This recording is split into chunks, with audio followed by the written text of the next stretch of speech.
Hello all my Kenvians and welcome to a brand new episode of Discovering Classic Doctor Who. And today I'm going to be beginning the second serial for this show, apparently one of the longer ones, at 7 episodes. This will be part 1 of this. I'll be watching 2 episodes, The Dead Planet and The Survivors. And it's the introduction of the Daleks. This should be amazing.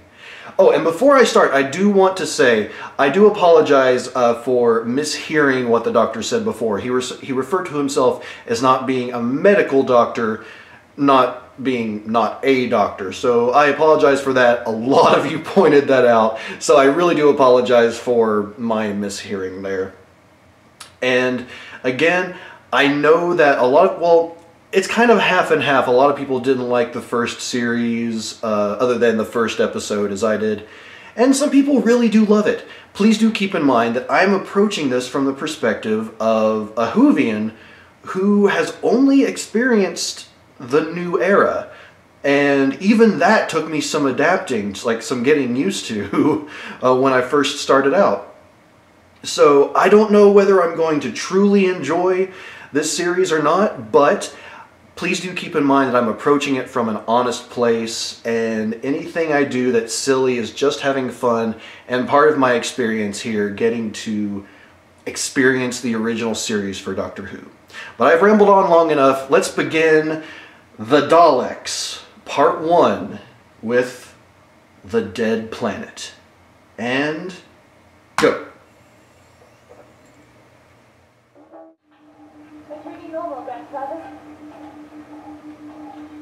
Oh, wait.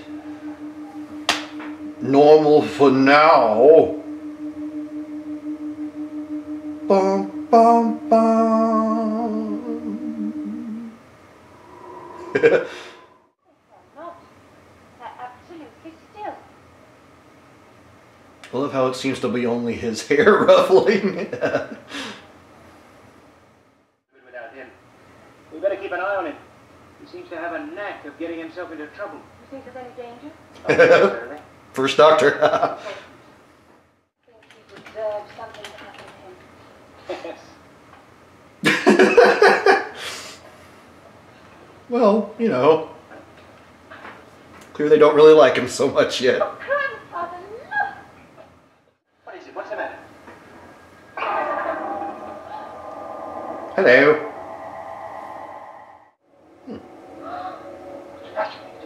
Very nice painting. City. A huge city. I think this is the way we came. You got lost, didn't you? Point of view. You've uprooted us violently from our own lives. You've pushed your way into the ship, young man. All right, all right. I think a small part of the blame is ours, but naturally we're anxious. We live here. What do we eat? There are millions. Very good idea. I'm hungry.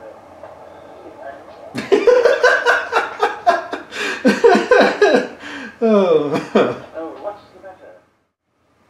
Not bad. It's delicious. Why, bacon's a bit salty, but it shouldn't be. It's English. It's remarkable. I mean, one bite and I take. Did he just rig it so that it won't go anywhere? Well, the next forest I walk through, I want some Mercury. Ah, can I get it for you? No, I'm afraid you can't. We haven't any. Oh, what? A supply? No, it hasn't been necessary. This happened before. Well, what else can we do? Seems we have no alternative. We have to go to the city. He's such a brat.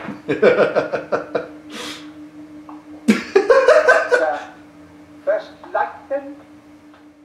Ideally, what we want is a laboratory. Look. Door. Separate and go different ways and meet back here in, say, 10 minutes, all right? Fine. I'll go this way. Yes, split up individually, where there's apparently someone walking around. Oh.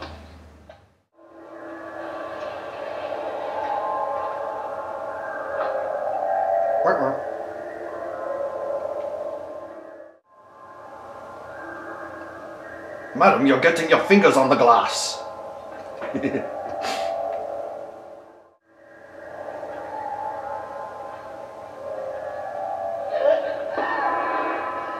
Oh snap. Exterminate.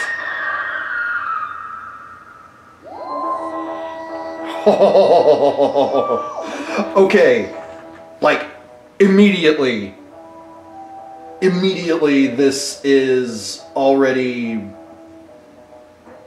infinitely better than the previous 3 episodes. There was tension, there was like, it was believable performances. I really like that. I really like this episode. So let's get into the survivors. I wonder if I can just skip to it? Maybe? Or not. Crap.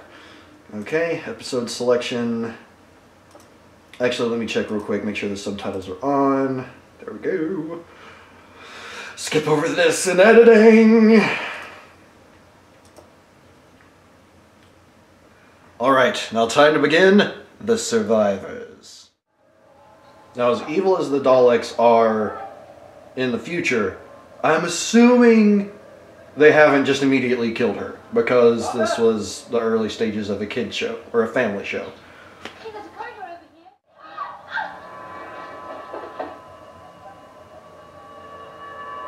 here. Exterminate!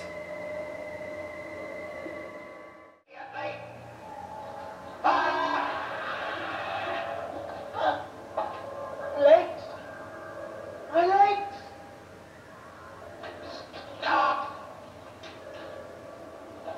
Okay, so they're not exactly completely murderous at this point. Your legs are paralyzed. You will recover. Who knew that the Daleks had a stun setting? We try to look. Oh, you jammed the lock. Look, it's a defense mechanism. There are 21 different holes inside the lock. There's one right face and 20 wrong ones. If you make a mistake, well, the whole inside of the lock will melt. That sucks. We must go together. Come from the prisoners. The old man is dying. Then he must die. There is no help we can give him. You're not going to. Mother, the woman is sleeping very heavy.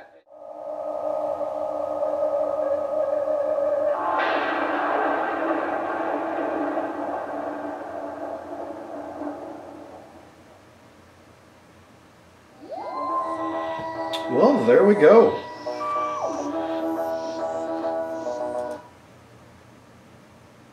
Wow, okay. So yeah, I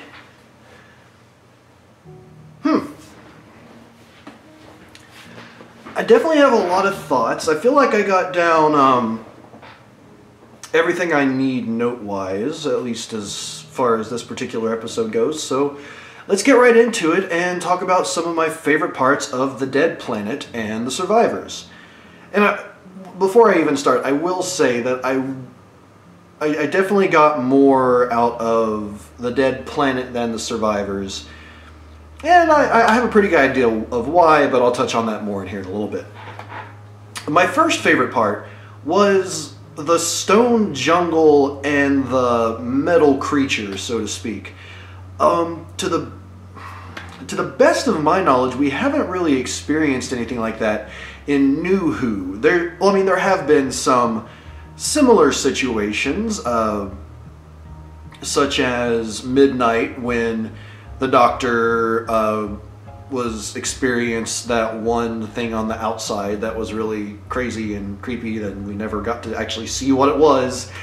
But you know, a planet like that where everything was essentially diamond, if I remember correctly. But yeah, just everything there being like the stone jungle, everything is dead. Like when they say the Dead Planet as the name of the episode, they are being quite literal. Like seemingly everything on the planet that's living, obviously with some exceptions, is dead.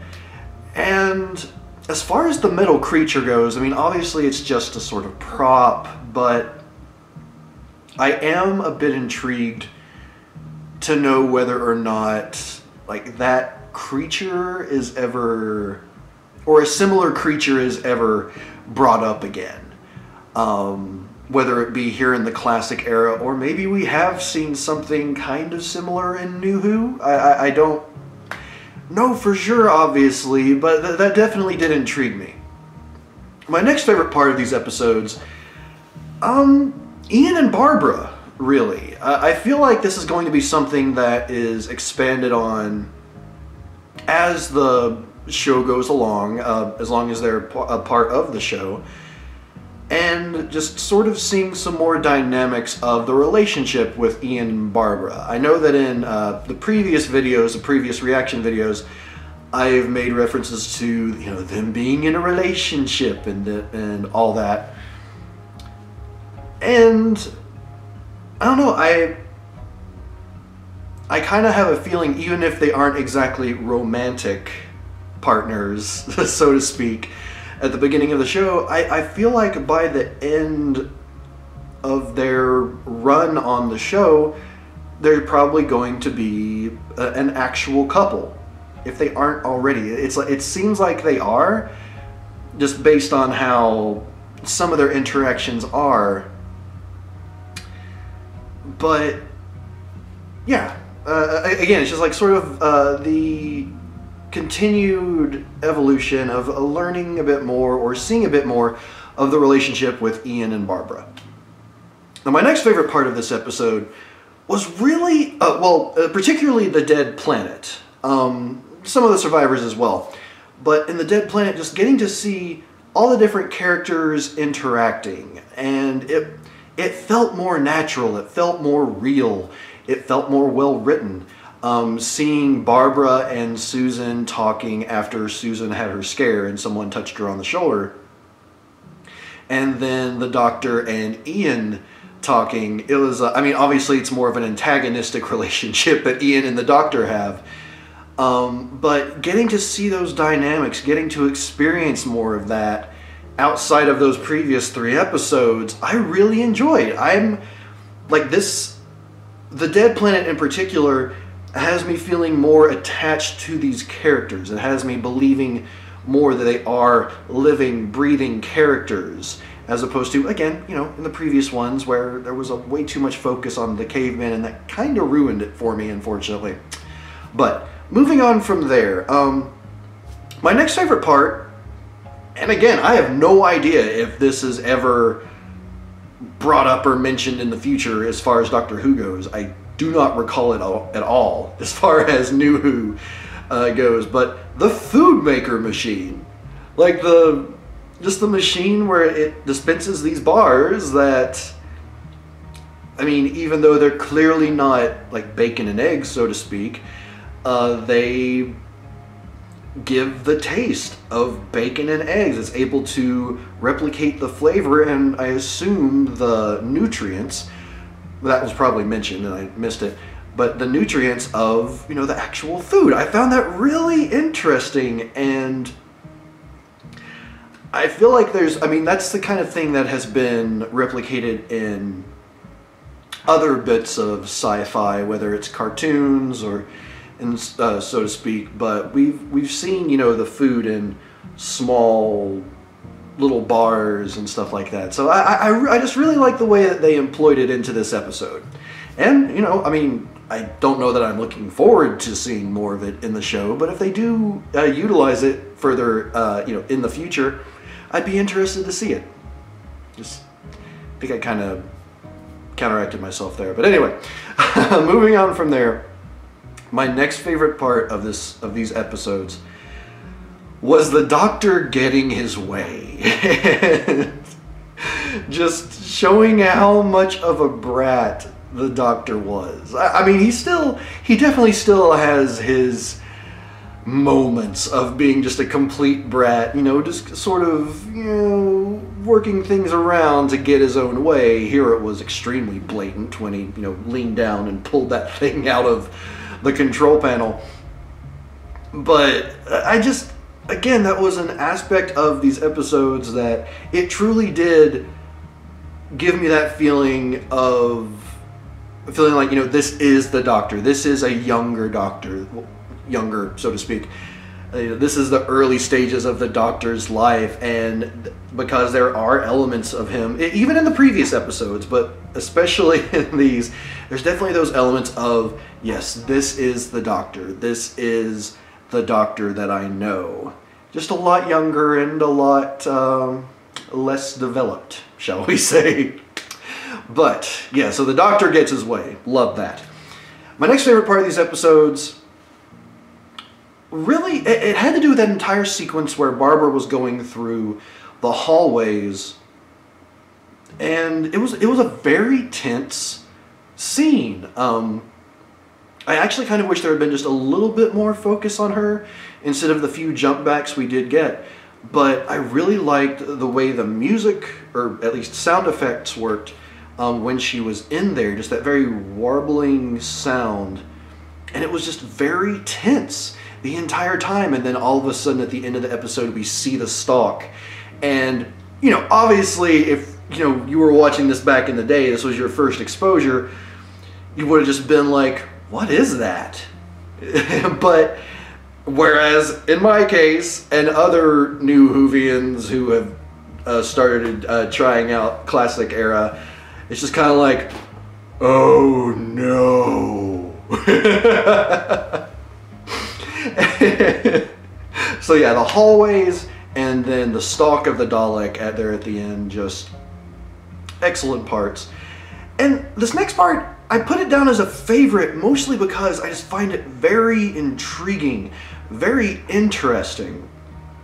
And it's the fact that all the way back here at the very beginning, as evil and horrible and bloodthirsty as the Daleks are in the new era of Doctor Who, and I'm sure probably in the future, even here in the classic era, all that aside, the Daleks have a stun? Like Star Trek, set your phasers to stun. They have a stun setting on their weapons to where they just disabled Ian's legs.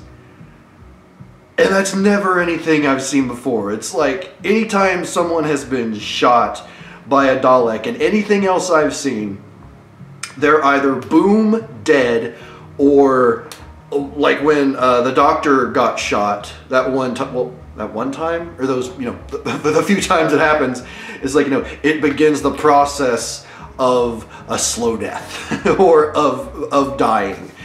So yeah, I found it really intriguing. That's a thing, that obviously the Daleks this far back were not as bloodthirsty as they are today. Now, who knows, the course of this story, that may be revealed to be wrong. Maybe just like these few Daleks are actually kind of not bloodthirsty and the rest of them are psychotic and going to kill everyone. But yeah, it was just a really intriguing thing on my part to see that. So yeah, overall those are my favorite aspects of both of these episodes.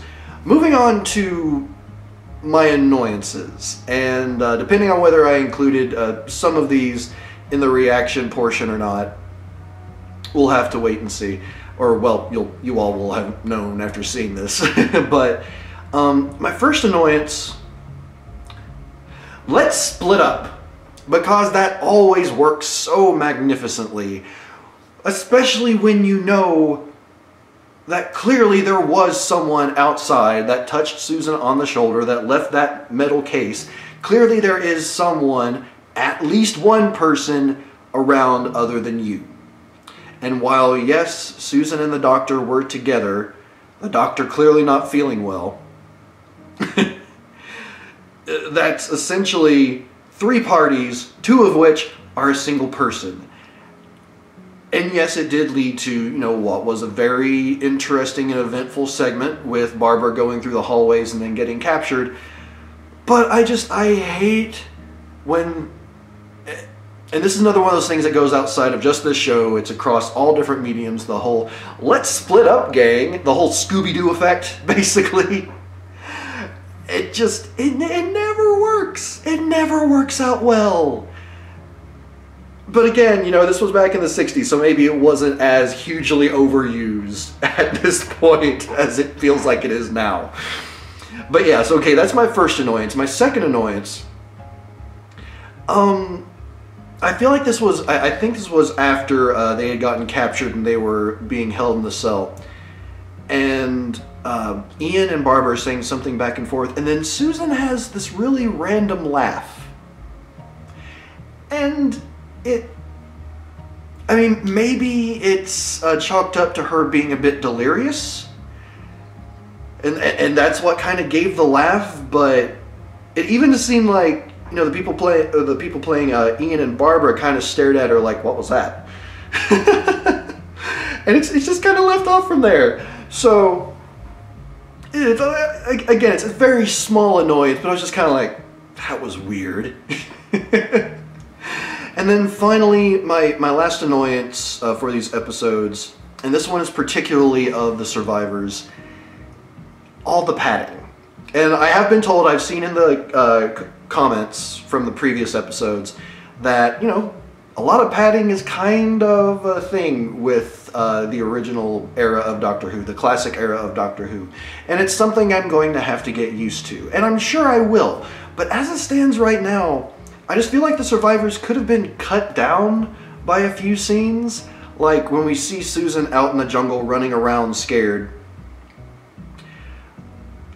I feel like if we had had one or two less cutbacks to Ian, Barbara, and the Doctor slowly dying in the jail cell, I feel like it would have worked better. It would have, yes, it would have been a little bit shorter, but it would have been better pacing-wise. But really, that's it. It wasn't as big of a deal, in my opinion, as that last episode of An Unearthly Child, that 4-episode series, whereas I felt like that last episode didn't need to exist at all. This one just had some scenes that I feel like could have been trimmed out. But again, you know, that's just my personal preference. And I'm sure I will get used to the structure of the shows more as I go along. But moving on from there, strangely enough, I actually did have a moment of terror, so to speak, and it was when the stalk appeared. And again, I'm sure that, you know, audiences back in the day, they had a certain reaction to that. But again, me having experienced the Daleks as I have, just seeing that stalk, it's just kind of like a, oh, Barbara's dead kind of moment. Which, you know, clearly didn't happen, but, you know, that was just for me a very interesting moment of terror to have that I wasn't expecting at all. So yeah, there was that. No questions really. Now, as for a track of the episode, or, you know, track of these episodes, as usual, there wasn't really much music going on, but for me, I almost felt like it was a track, but the sounds when they're exploring the halls, particularly Barbara when she's exploring the halls in the Dead Planet, there's just, again, that very, like, light warbling sound that keeps coming and going. It had that very sci-fi element to it, but at the same time didn't feel stereotyped, if that makes any sense. Like, you know, you have your very stereotypical sci-fi sound effects, and this felt different. This felt original. So I really liked it in that way. So yeah, if this has a track of the episode, the sound inside the halls, I guess is what I can call it. Moving on from there, I actually, interestingly enough, have two quotes of the episodes. Well, one for each, really. One very different from the other. But the first one is in reference to, Ian is referring to the Doctor. And I may have gotten the quote a little bit wrong, but essentially he says about the Doctor, he seems to have a knack for getting into trouble. And that's the quote of the episode for me, just because it's another one of those things. It's like, yep, this is my Doctor. This is the Doctor, clearly, because he's clearly always had a tendency for getting into trouble one way or another. So yeah. And then my next one was one that it's a quote that stood out to me because I feel like it was a mistake. And it's when after the Doctor meets with the Daleks and he goes back, he's talking about what's inside, you know, the vials. It says what's inside is gloves, drugs. And that works in two ways for me, regardless of what the actual, you know, how that actually happened or not. Now, as some of you have told me, a lot of this is recorded live and they don't really have time to make a lot of edits, if any edits really. So I feel like that was just a mistake on his part, saying gloves, and then he corrected himself with drugs. And that can work, one, because, you know, he's experiencing radiation poisoning, or radiation sickness, radiation poisoning, whichever it is. And that can sort of make him delirious or disjointed. And it works on that angle, but at the same time, you know, from the perspective of someone watching a show from the early 60s, it's interesting to see that sort of little flub, if in fact that's what it was. And I'm pretty sure it was. Just seeing William Hartnell sort of stumble over his words. I found that really intriguing and really endearing, to be completely honest. So yeah, you know, whereas Susan's random laugh, whatever that was, definitely kind of annoyed me.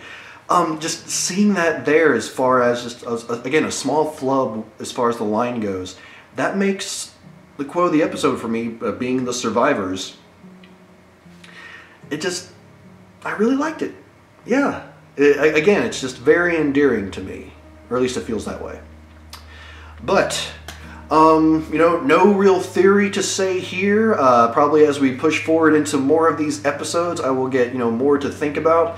But as for my overall feelings on these two episodes in part one of the Daleks, I really like it. This is these two episodes have felt more in line with An Unearthly Child, that first episode that happened before the caveman stuff.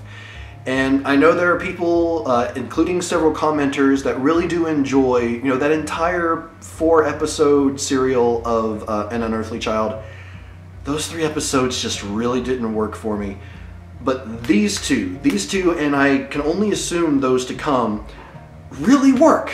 They work as a cohesive whole. They feel like they were planned, that these were written out, and, you know, there was true thought given into how to make these episodes work alongside An Unearthly Child, and it works really well for me.